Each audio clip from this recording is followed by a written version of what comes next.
The fight against fentanyl in our state. The Arizona Department of Health Services dashboard showing 462 opioid deaths so far this year and nearly 3,500 suspected opioid overdose cases. Our state's Department of Education has a task force in place trying to address the opioid epidemic in Arizona schools, and that group meeting for the first time this week. They want to get recommendations rolled out by the end of this year, and our Amelia Fabiano is following up now on this drug debate. So, Amelia, you're also hearing from people in the community about possibly getting naloxone in more Arizona schools.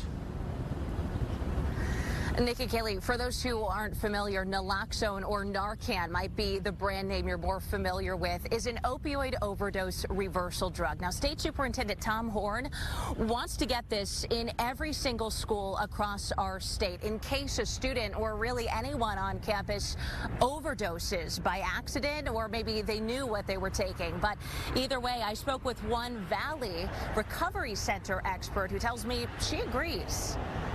A lot of this is going to start in the home and having to accept that this is where we are in society. Brittany Sunbury is a nurse practitioner with Scottsdale Recovery Center. She couldn't stress to me enough how important she thinks this push is to have opioid reversal drugs in Arizona schools. Most of the overdoses, they don't know that they're taking fentanyl, right? That's not how it was portrayed to them. This week, the School Training Overdose Preparedness and Intelligence Task Force, or STOP IT, presented how they plan to tackle that and educating parents, teachers, and students more on the dangers of fentanyl in general. All of this is going to be evidence-based, well-structured. The task force is divided into 4 subcommittees that have a variety of people on them. The first subcommittee is focused on building a survey to give out to local superintendents in the coming weeks. The second group focuses on best practices for staff and student training. As of right now, there's nothing coming down as a standardized curriculum from the state. What we want to do is increase the number of students who receive opioid recognition, overdose, and reversal education,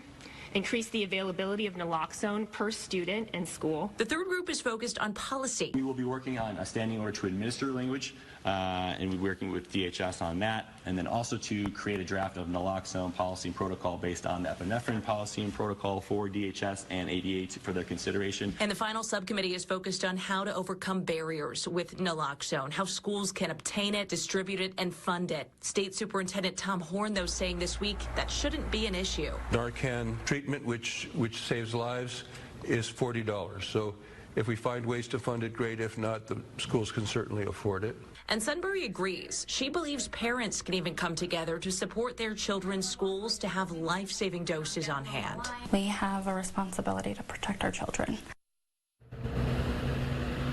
So this statewide task force plans to meet every single month here to discuss all of these different topics, these different subcommittees that you just heard, and they're hoping to get a final product, a final program, if you will, presented to the Department of Education by the end of the year for them to consider, and they're hoping to be able to roll it out to schools and implement it in schools early next year.